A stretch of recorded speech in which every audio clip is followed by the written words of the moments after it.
This is Slam Hockey with your hosts, Peter Wojcicki and Paul Swinbeck.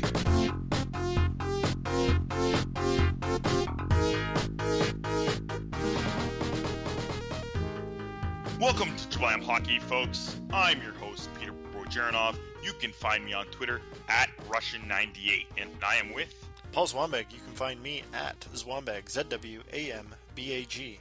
How's it going, everybody? Peter, what's up? Yeah, it's looking pretty good. The Leafs are currently tied as we record this on Thursday night. It's 2-2. Just in Game 7, Williams is being big in the playoffs again. He's tied it up. Leafs were leading by 2. Caps have tied it up, and you know what?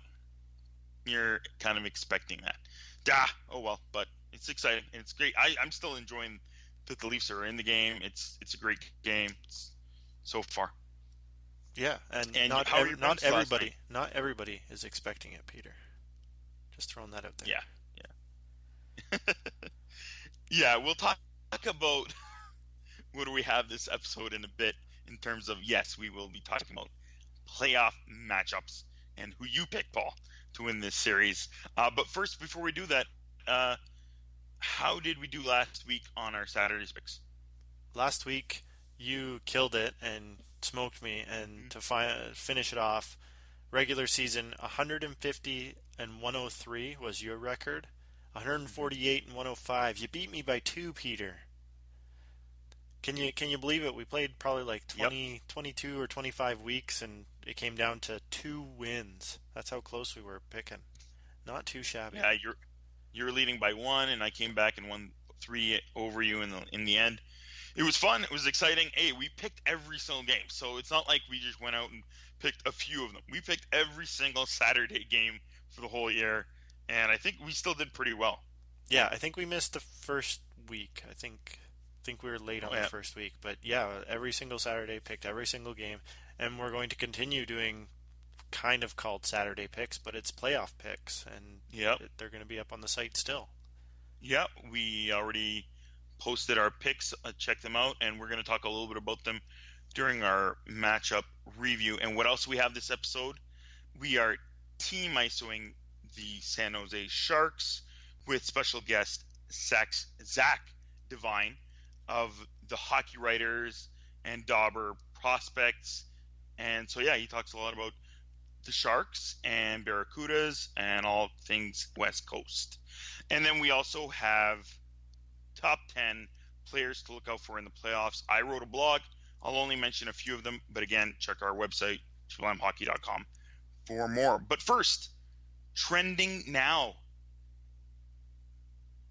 The head coach management shuffle, Paul. It's going around. It's that time of the year. Yeah, the Black Monday was a real thing this year. The first Monday after the NHL season ended, which was this past Monday, and a ton of coaches got fired, and already coaches are getting rehired for new positions. Some are new coaches, some are old coaches, some are from coaches past. It's kind of crazy how the roulette board just goes round and round and round, and coaches just get regurgitated to the same teams or new teams and expect different outcomes. It's kind of crazy that there's not more new coaches that come into the fold. So we're talking about, number 1, the new team in the NHL coming next year, the Vegas Golden Knights. They hired the ex-Panther coach, Gerard Gallant, to coach their team to start their inaugural year next year. Pretty cool, interesting, and again, a lot of bad feedback from when they was fired for the Panthers, and their whole season kind of went down the drain from there. It was weird, right, when they did that? Yeah, didn't they put him in a taxi that night? Wasn't that the big story that they couldn't even pay for his ride home or something like that? Yeah, that happened. Yeah, and he turned the team around the previous year, and he took them to the playoffs. And they still have a very young team and a young core, so I don't know what they expected them to take a huge leap and bound. It wasn't like they were way out of the playoffs or anything, too. So it's kind of odd. So good luck to Gallant in Vegas. Then we have in Dallas, Lindy Ruff is relieved as coach. And I think we kind of mentioned this, and I mentioned it, right? didn't I? Like a couple months ago, maybe Lindy Ruff, maybe Daryl Sutter might be let go, and that's exactly what ended up happening this week. Lindy Ruff got let go by the Stars, and they pull a stunt just like the Canadians, and they hire back Ken Hitchcock. Yeah, So and that's I read an article that Jim Nill had to kind of be coaxed into it because Hitchcock and the owner have ties from way back when, and Jim Nill was kind of on the fence about it, and I guess he met with him and was okay with it, and maybe he got told by his owner that too bad, we're hiring Ken Hitchcock. So I wonder how that's going to go in Dallas. Yeah, it was kind of odd too because a lot of people thought maybe Hitchcock might have been done as a head coach too, right? With the transition that happened with Yo and the Blues and so on and so forth. And we thought, okay, maybe he might sign for a short deal, maybe with like a team like Vegas, right? Uh, Young team, maybe an up and coming team, a team you don't expect too much to have an old school coach. But yeah, back with Dallas. So I think And he already. Go ahead. he's got a 1 year contract and a second option year to go into upper management. So I think that is his Yeah, transition to going to management. something like that. And I think he's already mentioned something about loving Sagan, right? And thinking maybe Sagan could also play as a good checking center too, and on the PK. So we'll see about that. And then in LA, they fired Daryl Sutter, the GM Dean Lombardi, and they promote Luke Robitaille and Rob Blake in there. So that's interesting. I guess they're going with their players that used to be in their team and raising up them into king roles, right? Yeah, it's interesting because look how that worked for Colorado. So Yeah. So I don't know. I sometimes find that a little odd. But Robitaille, I believe he's now president, and Blake will be vice president and general manager. So maybe not head coach, and that's kind of the issue we have sometimes with players becoming coaches. So it's an interesting move, and you know we'll see what happens with the Kings. They have a few contracts, and if their players with those big contracts aren't looking through, we'll see what they do with them and see what Blake can do with them. yeah, there's some pretty decent coaches on the free agency right now that I Hmm. think a lot of teams might be second guessing keeping their coach, and maybe a playoff team if they get put out early or swept or something, that they might go Yeah. out and get Daryl Sutter or Lindy Ruff. I really thought Ruff was going to go to the Vegas Golden Knights, Hmm. but I guess Gerard Gallant is the new expansion man, so Yeah. that should be interesting. And now time for this week's segment of Team ISO. This week we are Team ISOing the San Jose Sharks. It's of course where we talk more detail about one specific team. Last year you got our opinion. This year we're going into the blogospheres and online, and we're getting a better perspective. This week's guest is Zach, and you can follow him on Twitter at Zach the Bear. That's ZAKThebear. And of course, he covers Sharks, Barracudas, prospects, pretty much everything West Coast for the hockey writers, Dauber prospects. The list goes on. Welcome to the show, Alex. Good to be here, guys. Thank you so much for having me. So do you pretty much cover more San Jose stuff, or do you cover even more West Coast? Well, I'm pretty lucky. I live about 8 minutes away from SAP Center, so naturally Okay. that puts me in a pretty unique position to cover the Sharks and the Barracuda. But I get up to Portland a couple times a year, cover the WHL, watch quite a bit of OHL and Q as well, and early morning coffee with some SM Liga and SHL doesn't hurt either. Nice. Um, let's get into a little bit of quickly then, because we got a lot to talk about here. The game last night. Boy, was that a dandy. Did you enjoy the comeback? I think the Sharks, they're a veteran team. They have some youth, obviously, in Marcus Sorensen, Jonas Donskoy, Melker Carlson's kind of a tweener, but they've been through the wars. The Sharks have played a number of playoff series, so I'm pretty sure that they had a good idea that the first meaningful game in the spring out in Edmonton in since 2006 was going to have quite a bit of emotion.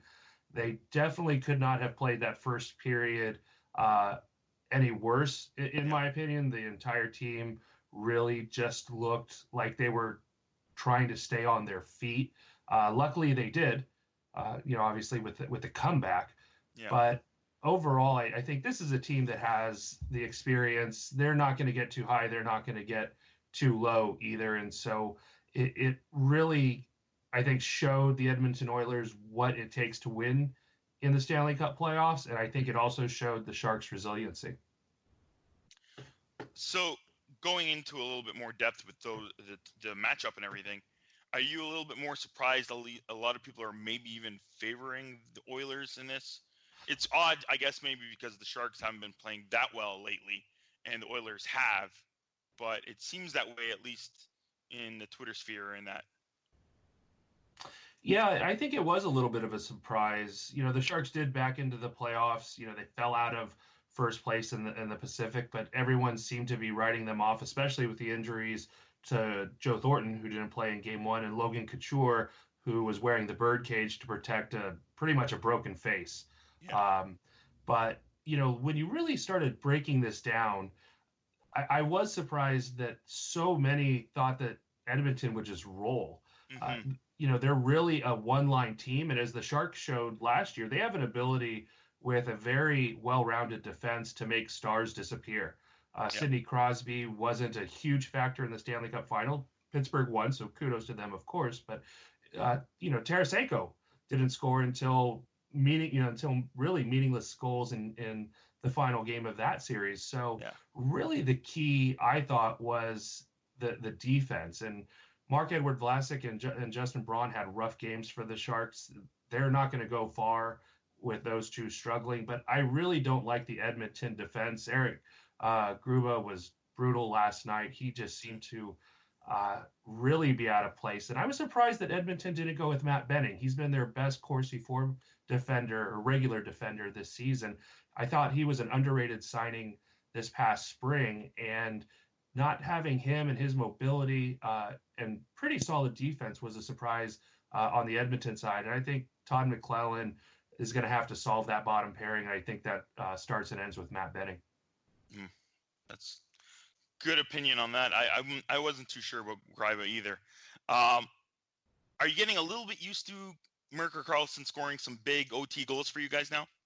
Yeah, the last 3 overtime goals in the playoffs have all been by the Milkman, and he is such a hardworking forward, and he's really been a bit of an unsung hero. He's got the ability to play up and down the lineup. Most fans that are asleep well before the Sharks play probably aren't too familiar with him, but here in San Jose, the fans certainly are, and it's welcoming to see Melker score another big goal, and it's also welcoming to see some of that secondary scoring pickup for the Sharks. That was really their Achilles heel most of the season. That was really kind of the drum that I was beating on most of the season. So to see Joel Ward flip a switch, Melker Carlson get rewarded, Paul Martin, that's probably his only goal of the playoffs, let's be fair. But hey, it's a good one to get. So, that secondary scoring with Joe Thornton out really carried the day. And I thought Martin Jones looked fresher than Cam Talbot as well. I think that's something that folks forget. No goaltender played more minutes than Cam Talbot this season. He played 4,200 minutes. Martin Jones was right behind him, north of 3,800. So these are two goalies with some pretty high mileage this season. It'll be interesting to see if this series goes long, who's able to get that rest and get that recovery in. Yeah, I'm feeling the same way for my Anderson for the between the pipes for the Maple Leafs. And then going about that with the injuries, I don't know. I didn't think Logan looked that good last night. What do you feel like? I guess it was a really nasty injury, but he didn't look 100% to me still. Certainly not 100%. And if he was even closing in on 80%, I would frankly be pretty surprised. I would take the under there if we have any betting fans listening. Overall, obviously the Joe Thornton injury hurts. There's no way to replace a generational talent, probably the best passer of the last, 20 years in the NHL. You're just not going to find that, down in the AHL. Yeah. the flip side of that is the Edmonton Oilers are a very fast team. So having Joe Thornton out of the lineup, I think, opens up a little bit more team speed for San Jose that doesn't have a lot of it, but it gets, say a Marcus Sorensen into the lineup. And I thought the fourth line played really well for the Sharks and was a threatening combination with Chris Tierney and Timo Meier was down there a bit. He thought he had a strong game after he got the butterflies out in the first. But Joe Thornton, he's really going to be missed. There's no two ways around it. But I think the Sharks do have some young players that are able to step into roles. They've got some very talented players up and down that lineup where they can mitigate the loss. You certainly can't replace the loss, but Patrick Marleau, as the third center, he's going to have to be better. I thought he had a bit of a rocky game, but Logan Couture, you still have to respect. Even at 70-75%, he had a post. So there were times when he was very influential in play, and as he recovers, hopefully as the series goes on and the playoffs go on, I think the Sharks can kind of count on more and more for him. Yeah, and so they looked still pretty good last night, except for the first period. If they can continue this, how far do you think they could go in the playoffs this year? I think whichever team comes out of the Edmonton-San Jose series, I think that's probably about the only series win they're going to have. I really don't like certain parts of each of these teams. I feel like with Edmonton, they are a one-line team, and I've gotten quite a bit of flack from my new Edmonton followers on Twitter for saying that. But, you saw it last night. The Sharks shut down, Connor McDavid fairly well. And Sharks secondary scoring came through. And once you shut down McDavid, you might get a goal or two here or there, but in a big series, you need your best players to be your best players. And I think that's going to only get exposed the further you go. For the Sharks, the secondary scoring's been a concern. The play of Braun and Vlasic have been a concern. So, unless they somehow put the entire season's ills behind them in a 7-game series, I don't like them against either the Flames or the Ducks out of that other series. Okay. All right. So I know a lot of people know about Chewy, a.k.a. soon to be this year's Norris winner, Burnsy. Tell us something we don't know.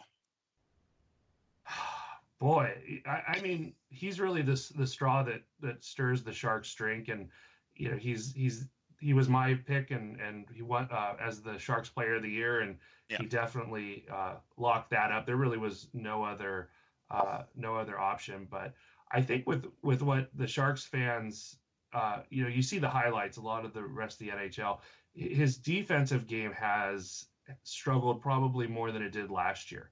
It's going to be an adventure with Brent Burns back there, but for every flub he has back there on the blue line, he creates 3 or 4 offensive chances that him and Erik Karlsson are the only two that can create. So the positive differential is what you get out of Brent Burns. So there's going to be times when you just shake your head and go, well, that's Burns. But then he's also going to make a few all-world caliber plays in the offensive zone. I'd really like to see him get back to where he was mid-season on the power play. He's looking timid. He's got to get some of that swagger back, because without Burns, and especially, if Burns is off and you don't have a Joe Thornton, and we saw it last night, the first power play unit just loses a lot of his effectiveness. Well, you got to kind of expect that from a superstar, especially offensive defensemen. They're going to put themselves in awkward positions most of the time, and they'll get out of them a lot, but sometimes they won't, and that could end up in the back of your net. All right, what is missing? I questioned Hertl, and he came out pretty big at the start of his career, but what's missing from his game that could make him like a better player, or at least a more consistent top 2-line player? I think there it's confidence. He's a player that, depending on how he's feeling, it's how he's playing. Nobody's impervious to confidence waxing and waning, but Hertl more so than most. And I think for him, It's just leveling that out. It's understanding that that there's going to be good games, there's going to be bad games, there's going to be injuries to fight through, and he's just got to get that pro mentality where even on his bad games, he finds a way to contribute, and tries to influence play. He looked really good as the second line center. I'm still not completely sold long term, him being a center, but it was a good step. And the playoffs and a big performance can do a lot, for a player going into the summer and kind of helping them mold that identity. He's still very young. He's been with the Sharks, for I think this is his third year. But I think a lot of it is just adjusting to that 82 game grind and really staying healthy.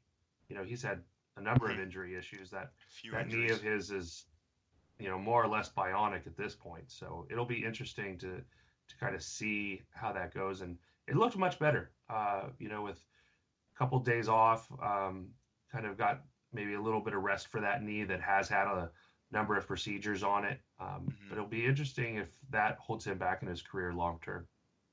All right, 2 more questions before Paul asks a little bit about prospects. Canucks fans might want to know, how has Jannik Hansen looked so far in the Teal? I think he's been solid. I really was. I wrote a guest piece for Teal Town USA on who the Sharks might want to target at the trade deadline, and I had them looking for some more offense, kind of going back to that secondary scoring theme. I thought Patrick Eaves would have been a great fit. He has been for the Ducks, so they're going to run into that if both teams make it out of the first round. Yeah. I thought P.A. Parento, who hasn't done too much with Nashville, I thought he could have been a good player, a guy that has shown to be able to play up and down the lineup, as the Sharks typically will juggle one winger, and then the centers, and then another winger are pretty much locks, as Peter DeBoer looks to see who's going. But I think Jannik Hansen has been solid. He's been playing last couple of games, a pretty effective line with Tomas Hertl at the center, and then Michael Bodker at the wing, who's been pretty solidly a disappointment for the Sharks fans. I think a lot of people fell in love with some of those numbers last year when with Arizona, he was heavily featured on the power play, put up a lot of points there to boost his trade value. It definitely worked. But it'll be interesting to see if he's exposed this summer. $4 million contract on kind of a fringe middle six. That's a lot of money to tie up when you have Joe Thornton probably coming back, trying to re-sign Patrick Marleau, and then you have Brent Burns' new contract kicking in at $8 million.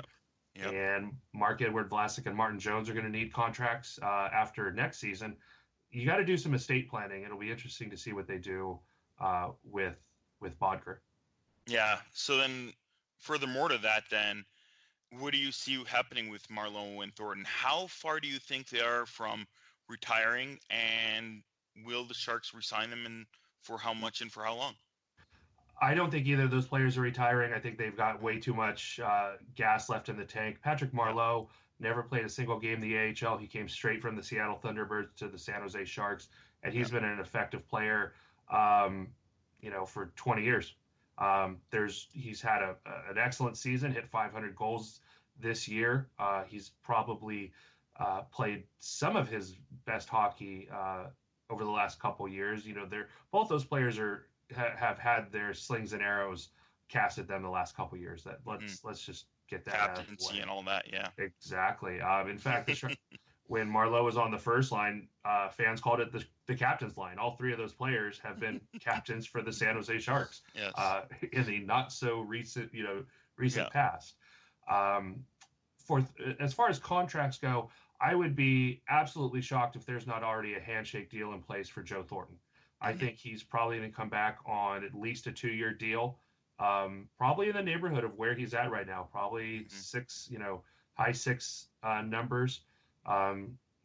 He's on record loving San Jose. I just would be absolutely shocked if Doug Wilson and Thornton's camp haven't said, hey, we're not going to protect you, but we all know what's going on. Marleau, I think, is a bit of a wild card, and I think that comes down to really a coin flip, and I think it comes down to money. I could see Marleau wanting more than a 1-year deal. I could see the Sharks maybe offering, five-ish, 5 to 6 million, perhaps. And he's never had a major injury. So how often does he play in the hard spots, though? Well, the flip side of that is, you don't get to 500 goals without knowing what to do wherever you are on the ice. Yep.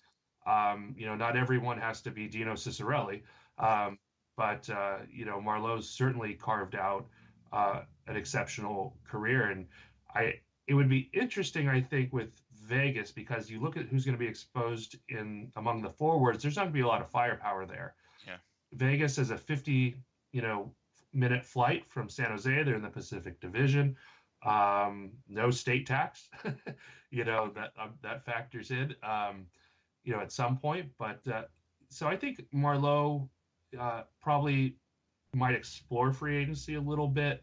And I think out of the two, he's probably more likely to depart. Well, you know what? As a Leaf fan, I wouldn't mind you guys releasing Thornton, and we could have him for 2 years, $7 million per. I wouldn't mind that. Have him for 2 years while our kids are still on those entry levels. All right, Paul, do you have any prospects questions? Yeah, you guys are pretty loaded in the Barracudas. They've clinched their division in the AHL. Daniel O'Regan, can you tell us about Daniel O'Regan? Actually, the Barracuda have clinched first place in the Western Conference. Wow, so they'll awesome. They'll have home ice for the first 3 rounds, and they're neck and neck with the Baby Penguins for first in the AHL, and that's still within spitting distance. Wilkes-Barre Scranton lost yesterday, so that keeps the Barracuda hopes alive against Tucson tonight. In your face, Paul. Yeah, dang. Sorry. But, Danny O'Regan has been just an excellent player, and, he's got a pair of games with the San Jose Sharks, well-deserved, had his first NHL goal scored. And, he's not a big player, but he's smart, and he really fits kind of the mold for what Sharks look for in their draft picks. They've been able to find a number of very good players late in the draft, like a Dylan DeMello. Danny O'Regan was a 5th rounder. Kevin LeBanc was a 6th. They've had success, and all those players have been character guys that might not be super strong skaters, but they've had very high hockey IQs, very good vision. Noah Gregor, I think, also kind of fits in that as a 4th rounder last year, who really had no business going in that round. So it fits kind of what the Sharks' organizational identity is. O'Regan has had really been deployed in every possible situation for head coach Roy Sommer down with the Barracuda, and he's just a smart hockey player that puts in a really solid effort. I would not be surprised one bit to see him make the San Jose Sharks out of camp next year. I think that he's got a very good chance, especially with expansion opening up 25 new jobs, to stick with San Jose. They have some pieces that they could move on from. And I think O'Regan, he was named today as the Rookie of the Year for the AHL. The hardware's there. He's been a huge offensive force all year long. Hit a bit of a wall, and as a college player, that's completely, unsurprising, but has regrouped and turned it back on. So he's going to be a player that is going to get a Sharks number here next. We're already almost to the draft, so just in a couple months, you'll be seeing Danny O'Regan with the San Jose Sharks. On the back end, is Tim Heed ready to step up into the NHL role? I upset some of my San Jose followers when I tweeted that it's going to be a very different Barracuda team next year without Joachim Ryan and Tim Heed on the back end, and everyone kind of freaked out. Tim Heed's been exceptional. He's just got an absolute cannon from the point. It's amazing to see how a player of that build is able to get that kind of torque. He's got an ability to keep a puck in. He's fearless on the blue line. He's got good recovery speed. If he was a couple inches taller, I think a number of teams would have come calling on him at the trade deadline. As it is, a lot of scouts, when they come through San Jose, ask a lot of questions about Tim Heed. And there's a lot of chatter among the pro scouts of his game. I would not be surprised at all to see him in the NHL next year. I would be surprised if it's with the Sharks. I think he's going to look for a place that has some opportunity. That said, I do think the Sharks are going to lose a defender in the expansion draft. Joachim Ryan has been the best all-around defender for the Barracuda. I think he's been an unheralded part of that team and plays a very solid two-way game, has put up solid points himself. So it'll come down to Joachim Ryan versus Tim Heed, I think, and I wonder if Tim Heed's going to look for a team that has a bit more opportunity on the blue line, and like perhaps an Edmonton. Edmonton does not have a real excellent offensive force back there. Oscar Klefbom has kind of morphed into it, but Tim Heed could be your second power play quarterback on a number of NHL teams. San Jose has been kind of sneaky good at bringing up goalies, and they kind of went out of house and went and got Martin Jones. Is Troy Grosenick the next sneaky good goalie? Grosenick has obviously, he's AHL goalie of the year. It's well deserved. He's 1 or 2 in wins, goals against, save percentage. He's best in the league with 10 shutouts. The issue, and I think kind of the cause for pause with Grosenick, is it's come out of seemingly nowhere. You look at his averages as a professional, and they were very middling. And now all of a sudden, he's just taken the reins and run with it. He went back to this past off season and went to Kelowna to work with some goalie specific coaching and training, and it's really paid off. I talked to him quite a bit, obviously, and then this summer he mentioned a lot of the troubles he feels he's had have been mental in the game. And goalies at this level, the skill set is very, very similar. It does come down to that mental aspect. So if he has truly turned the corner and made it click, he could, I think, challenge for a backup role. I'm not sure I'd be ready to just go into the season with Troy Grosenick locked in as my number 2, but I think he could, again, with expansion coming up, a number of jobs are going to open up. A lot of teams have not been happy with their backup goaltending situation. Troy Grosenick might be a 2B, a guy that comes into camp, and if he doesn't make it, he gives your kids a heck of a backstop in the AHL, and if he does make it, it's because of this very solid season and the hard work he's put in. And that has a lot to do with if Aaron Dell gets moved over to Las Vegas, correct? Well, Aaron Dell is under contract next year. I think there's going to be far better goaltending options, as much as the fans love Aaron Dell and kind of his underdog story. I feel like whatever happens out there in Pittsburgh will have a lot going on. There's going to be some excellent goaltending talent out there. Aaron Dell has been a very solid backup, but it would be surprising to see him move on as the Sharks expansion draft loss. Okay, one last question.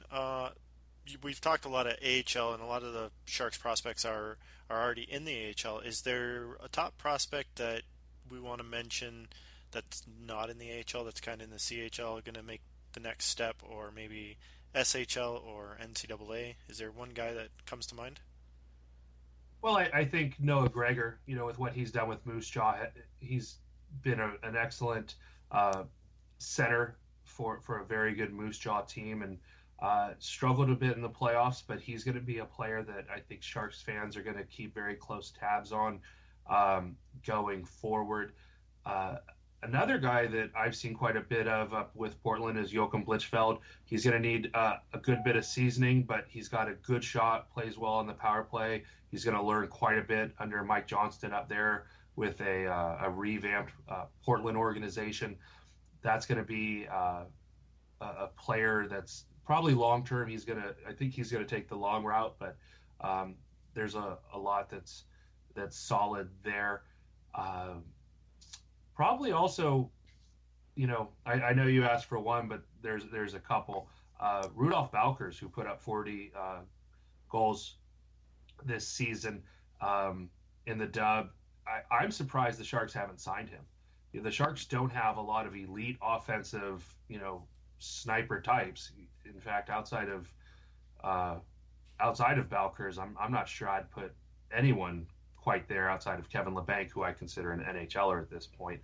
But him not being signed is interesting. He's going to age out of the CHL.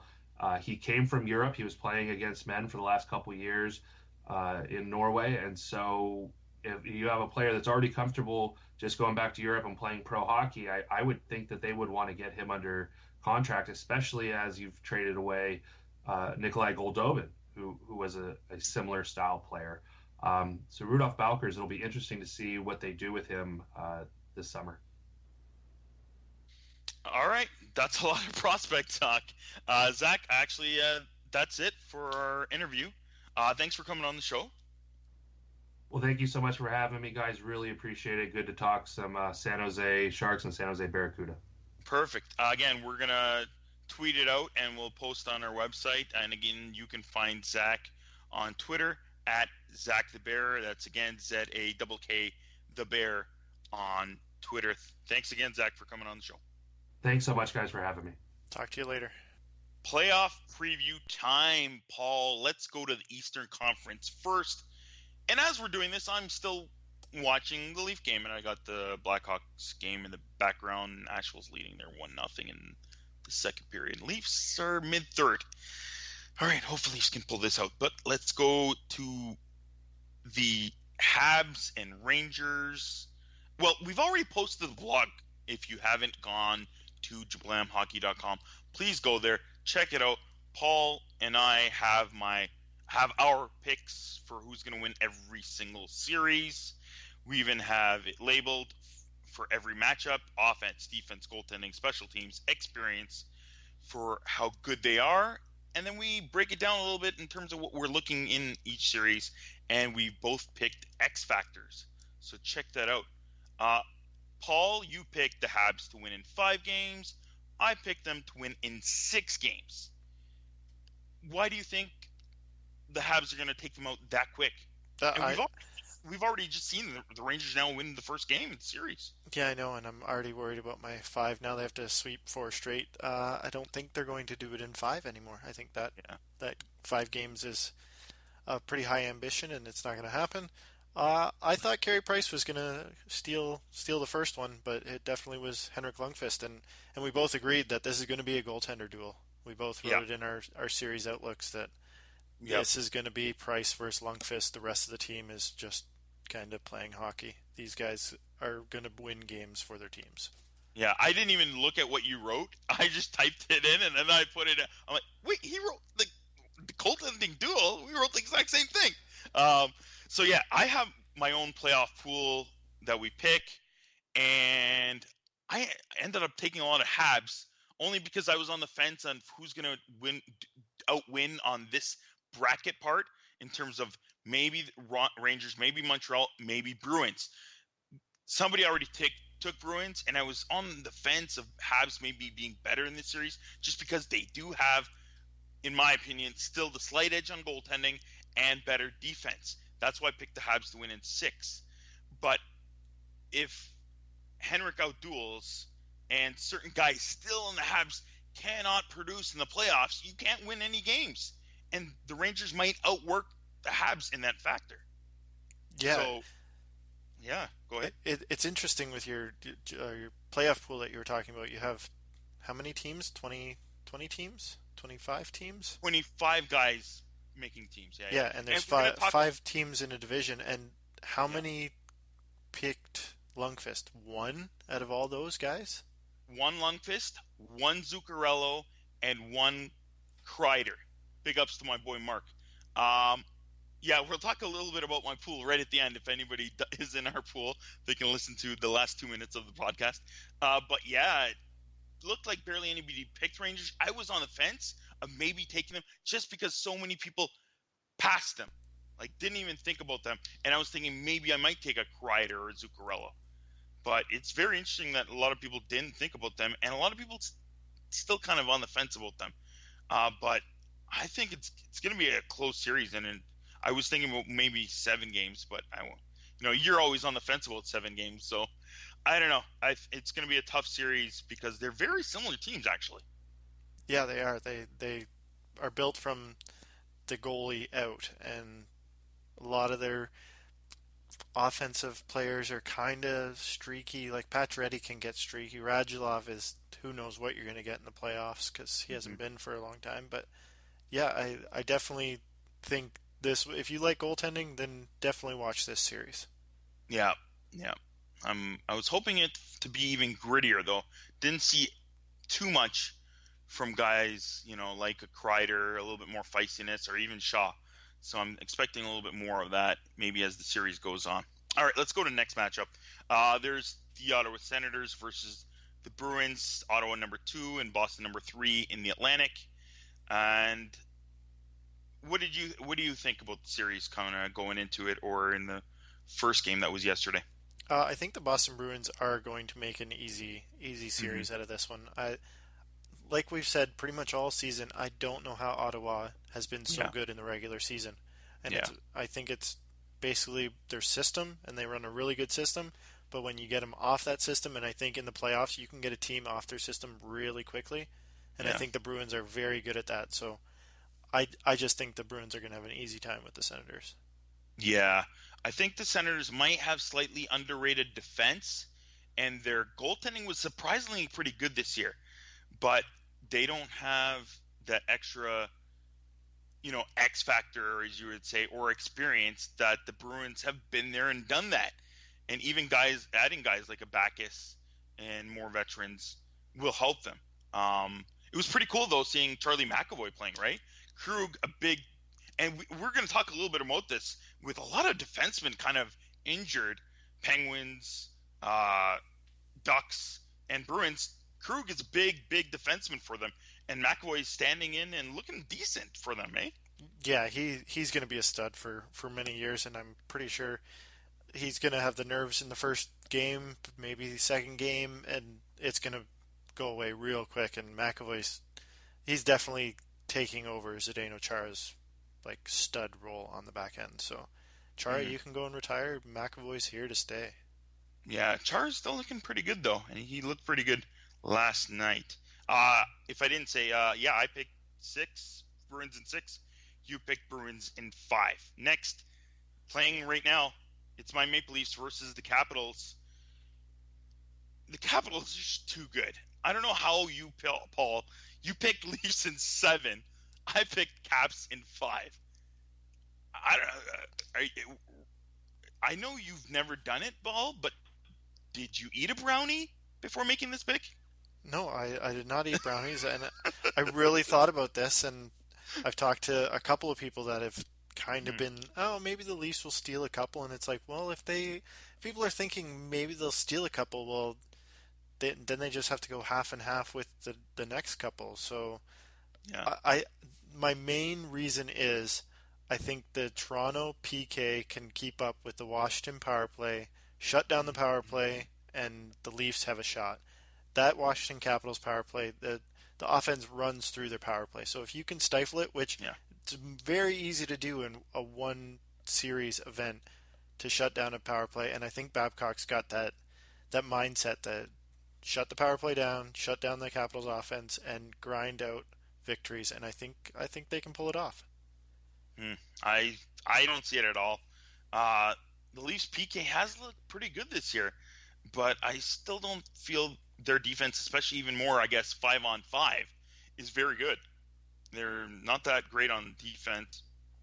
And Anderson, I haven't seen him steal too many games for Leafs, and he'll need to do that at least once in this series if they're gonna beat the Capitals.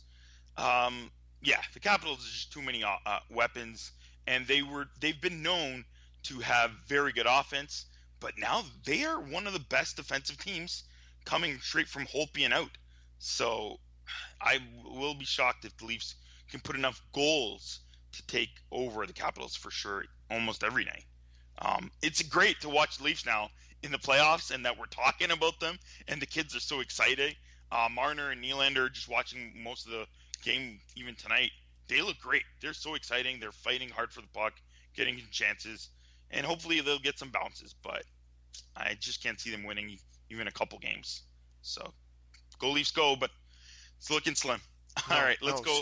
Stay positive, Peter. Stay positive. Hey, I'm still positive. I've even got Capitals in my hockey pool, and I got no Leafs, but obviously, I'll take Leafs all day, any day. Buds all day. All right. Next, your Pens versus the Blue Jackets. Kind of odd going into this. I don't think, like with Penguins so depleted, Hagelin's injured, and their defense still has so many injuries, and some guys are just coming back. Like Malkin hasn't played in a while, and it was his first game coming back in game one, and without Letang and some more in the back end, I'm still surprised that a lot of people still went way favoriting the Penguins. Yeah, I found it interesting that they were that favored as well. And Oli Mata's back. He played the very last game of the season against the Rangers, and he's stepping into a pretty big role because he's got to fill in for Letang's skates. I think Justin Schultz, how he's played this season, I really believe he's going to take that Letang role and run with it, and it might make him a lot of money in the near future. So,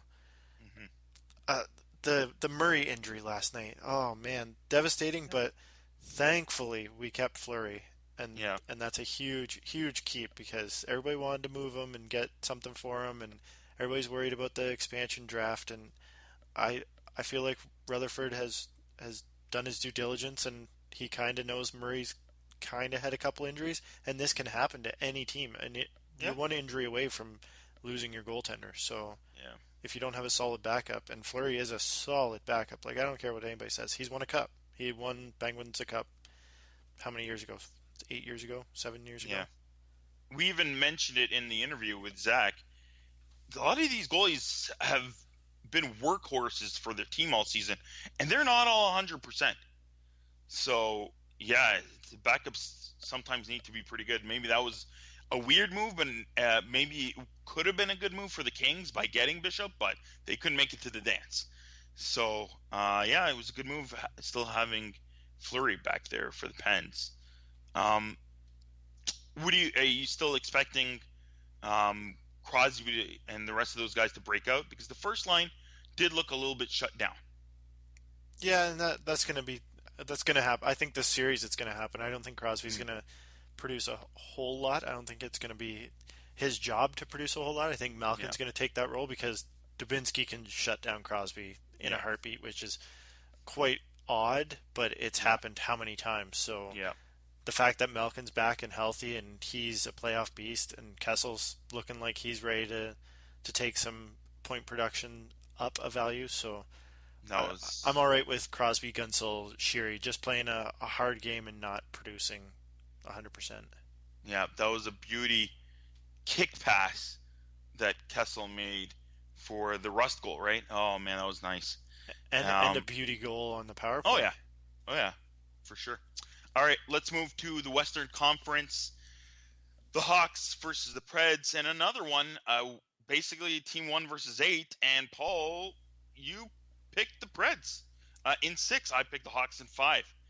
Again, how do you go with picking the Preds in 6? I like the Predators this year. I really do. Yeah. I think they're going to go deep into the playoffs, and they might be the top half of that Central Division in the Western Conference Final. That's where I think they're going to end up. So I got to take them over the Blackhawks. Yeah. I don't know. I just feel that, again, they left way too early last year in the first round, and the Hawks are still way too experienced and have a solid core to lose against the Preds. I don't know. I guess the Preds still have very good defense, and if Rinne, who has been very good, especially lately, can keep it up, then yeah, they could beat the Hawks. But I don't know. There's too many weapons in the Hawks. I'll still be shocked if the Preds win this series. It's interesting. The Predators took 3 playoff series to beat the Detroit dynasty when it was considered a dynasty. Yeah. This is the third meeting up with the Chicago dynasty. Yeah. So maybe you're banking on that. Third time's a charm with these guys. They take out dynasty teams in the third try. Yep. That's what I'm going with, Peter. They're almost done the second period and still leading 1-0. So we'll see what happens there. All right. Next, the Wild versus the Blues, 2 versus 3 in the Central. We both picked Blues in 6. I just think because the Wild just haven't been that great in the last stretch, the last month. They look a little lost, and I don't think they're mentally ready for the playoffs. You, Paul? No, I don't think so either. And it's the Bruce Boudreau playoff curse coming into effect, and they were kind of going backwards real fast for the last month of hockey. We kind of kept talking about it, podcast after podcast, that they're just falling down they weren't falling down the standings. They were just losing a lot of games that should have been wins. Yeah, they were first in the whole league at one point. Yeah. So what happened? Yeah. Like they didn't change their system. They didn't change much game wise. So yeah, confidence just disappeared. So yeah, I guess so. Stahl kept on playing well, and Granlund was still very good. But their defense, Dubnyk, not playing very well. So that was a big factor in them playing very well. So I don't know. Blues, I don't know how far they're going to go to, but I feel that they're going to win this series fairly easily.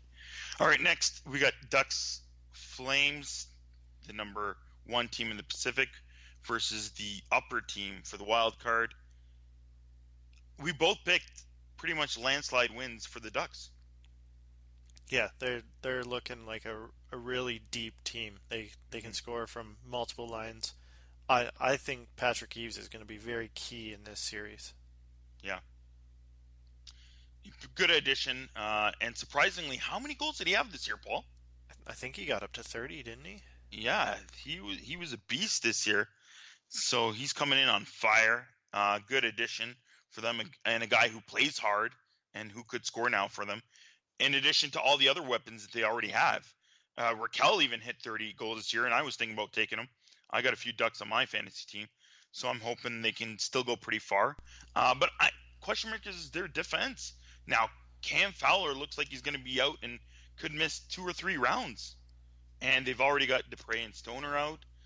So we'll see what Corbinian Holzer can do in the playoffs. Your boy, Corbinian. Yeah, ex-Leaf. I don't know. Defense, they still have pretty good depth on it, but they're still very young. And I hope they can still win, but the Flames are just, I don't know if they're playoff ready right now. They're exciting to watch, but Ducks are just too experienced and play too much of a physical game. And boy, oh boy, watch this series. It should be an eventful one. A few of the West Coast games, even last night, were great. We're going to talk a little bit more about the Oilers in a second. But they were good games, overtime games, the Blues game, the Oilers game. And I'm expecting some of these games to be very tight and very physical. So it'll be pretty cool to watch this series. All right, and then moving on. Oilers versus Sharks, 2 and 3 in the Pacific.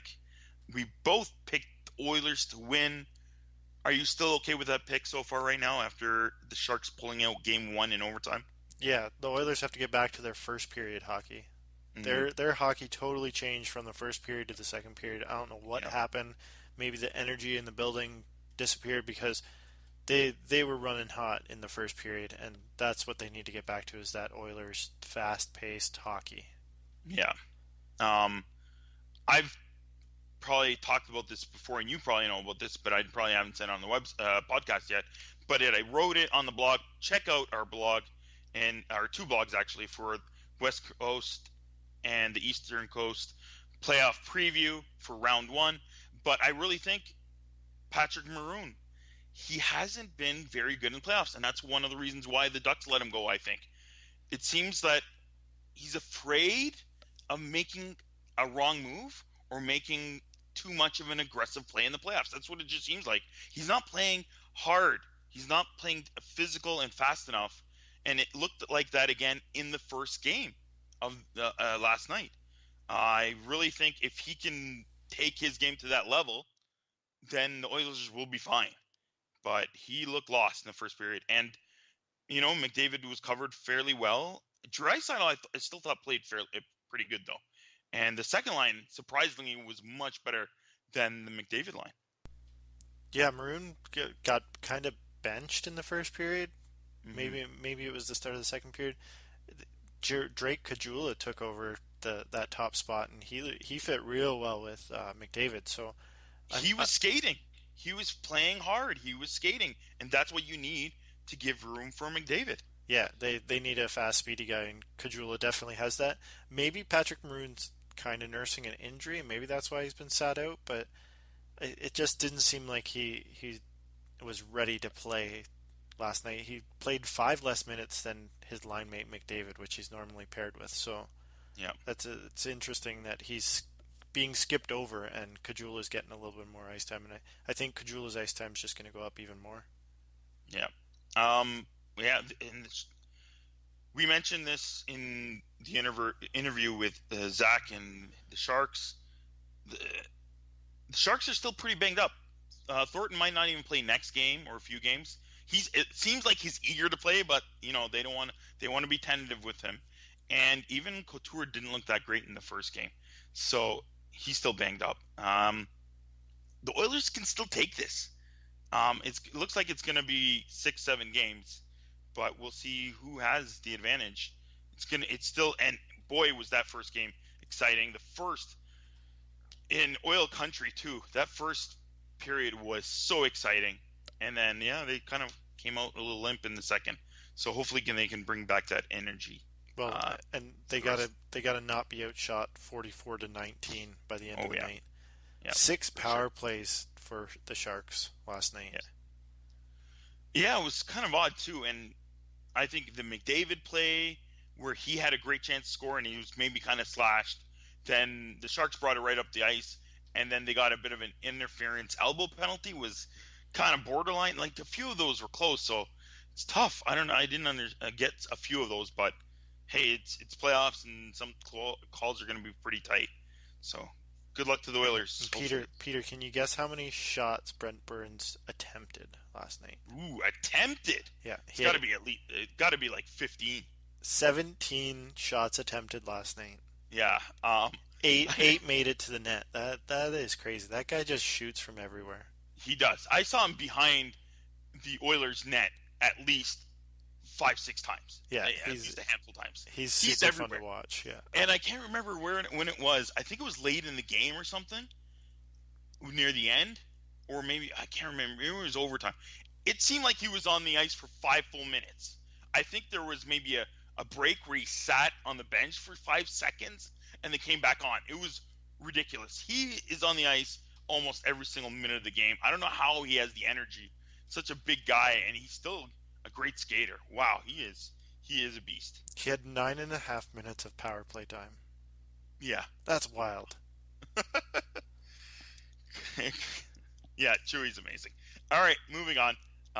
And again, check out that blog on our website, but also check out my top 10 players and teams to watch in the playoffs. I wrote it a little while ago, but I'll just mention a couple of them. My number 10 is Tarasenko. Not too sure how far the Blues can go, but the offense runs through him. And I mention it, you have to keep your eyes on Tarasenko. And Paul, did you keep your eyes on Tarasenko in overtime? No, I did not. Oh my God, he deked the pants out of the defender, fell down, and still passed the puck to Joel Edmondson, who's just strolling down Main Street. and puts in the puck into an empty side of the net. And Edmondson's hilarious. He's just standing there like, yeah, I scored. Yeah, no celebration whatsoever. The guy that scored 4 goals this year. Tarasenko did everything. All Edmondson had to do was just tap it into the net. So he didn't. He's like, yeah, whatever. Ridiculous. Oh man, yeah. So keep an eye on Tarasenko. He already made his beauty move there. He made a few great chances and plays in the game. He will continue to do this throughout the playoffs. Keep an eye on him. Number 8 I had was Justin Schultz, and you've already mentioned him. He's going to be a huge factor for the Pens, and yeah, he's their number 1 guy right now. It's crazy that where he's come from being on the Oilers just a year ago, right? Yeah, I can't believe we got him for so little, and what he's turned out to be. I think this is what the Edmonton Oilers really expected, and I don't know if it was because of the Oilers system or they were a few years too early with him that he couldn't blossom into the player he is now, but he fits just perfect with the Penguins. Yeah, everything's looking good and shiny with him and the Penguins, and the better he plays, and the better it's going to help the Pens go deep. And then guys I like to watch out for are those physical, gritty playoff players who bring their game even further up in the playoffs. We know guys like Joel Ward, and then there's all the other guys like Brad Marchand, Kreider, Kadri. The list goes on. Jason Williams. Yeah. Or Justin Williams. Justin Williams. You're talking about Jason, the ex. Who was on Carolina? I think it was Jason. Maybe both of them. Both of them. No. Anyways, no. Jason Williams also used to play for the Caps. All right. Anyways, and Tkachuk, he is a rookie, and he's in the same fold as these players. He'll be very exciting to watch in this physical series with the Ducks. And just like the rest of them, they're exciting. Their effort, their tenaciousness, and skill are great to watch in the playoffs. I love watching those type of guys. And then, of course, we'll move our way up to my number 1 pick, of course, is Connor McDavid. His game will only get better in the playoffs. So check him out. Check out his highlights. Everything. His game is just going to be ultimately amazing. All right. I thought you were going to say something there, but it's no, all right. You summed it up quite excellently. I was looking through your top 10, and I like how you brought up the Carey Price and Lundqvist comparison. That they got to take a team to a promised land. One of the two have to do it, and Lundqvist is running out of time, so he might be putting his team on his back finally and dragging them to a Stanley Cup. Yeah, and as we're saying that, the Leafs and Capitals are going to overtime. So we'll see what happens there. Oh yeah. We better wrap this up, Peter. We better wrap it up. And last but not least, check out that top 10 blog also on JablamHockey.com. And I want to say hello to all the guys in our Jablam playoff pool. Good luck to my buddy Jay, because I'm picking his team to do well. Man, I was so pissed, Paul, when I guess a lot of people are still picking the Oilers to do well. All I really wanted was McDavid and Draisaitl, and somebody took Draisaitl in the 3rd round. That threw me totally off my game. Is there a player that you really wanted that you couldn't get? I picked 5th in my pool, and the fact that I got Crosby in the 5th spot, I was quite surprised with. A player that I wanted that I think I did want Draisaitl, but as soon as I saw McDavid taken, I was like, oh, that guy's going to go all Edmonton, because you kind of back your first round pick. I wasn't touching a Capital, because I don't, like I said, the Maple Leafs are going to beat him. So, a player that I wanted, I don't know why I took Justin Schultz so early. Yeah. I think I took him as like my 5th overall pick. Which is a little silly, but and like almost nobody else took him. I think one other guy might have taken Schultz. So other than that, I'm pretty happy with my team. No, I don't think I really wanted anybody specifically. I was loading up on Pittsburgh, Nashville, and Montreal. Those were my 3 teams that I was going with. Nashville was a difficult one to decide. Forsberg or Arvidsson. I went with Mhm. Forsberg, and then kind of looked at it afterwards and was like, he's not a playoff guy. He hasn't really performed. Maybe this year's his year. Yeah, it was kind of odd because you're in the All-Star group, as I like to do it. Whoever did really well last year and whoever won their divisions go up to the All-Star group, and you had like guys that were haywire, Adam and Brent, and they went just like Minnesota, and let's pick some guys from Calgary. Yeah, they have no stock in one team, that's for sure. And also some underdog picks. And I'm like, then I go to pick, and I was like in the rookie division because I always just throw myself into the last group that I end up putting together. And everybody went haywire on Chicago, Washington, and Pittsburgh, and then Edmonton. And I'm like, I want to go with like Edmonton and at least one or two of those other teams. And I couldn't do that. There was no way. Stella goes crazy on Chicago. And then I'm like, okay, I picked McDavid. Then I picked one guy from Holtby from Washington. And I'm like, okay, nobody else has taken any Oilers yet. There's only one guy before it's my turn.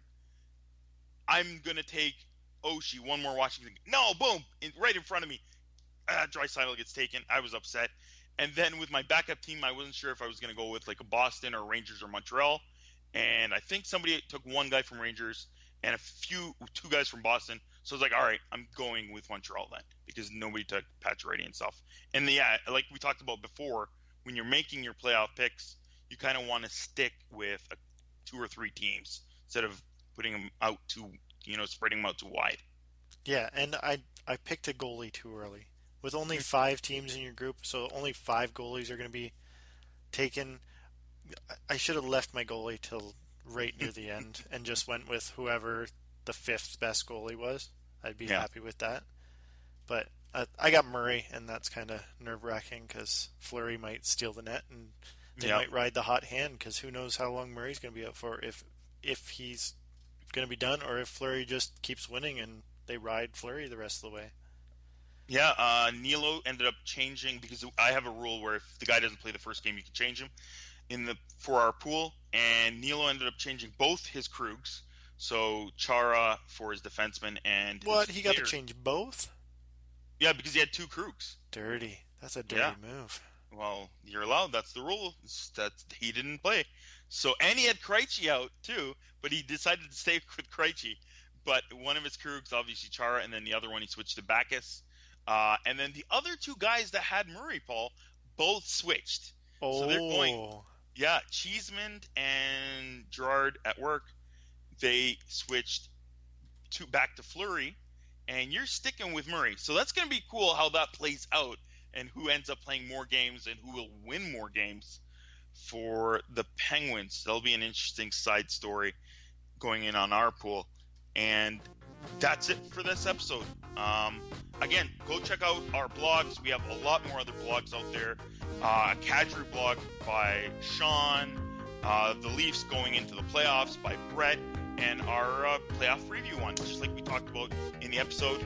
Check them out on jablamhockey.com. And again, please subscribe and review us on iTunes. See you next week. Bye.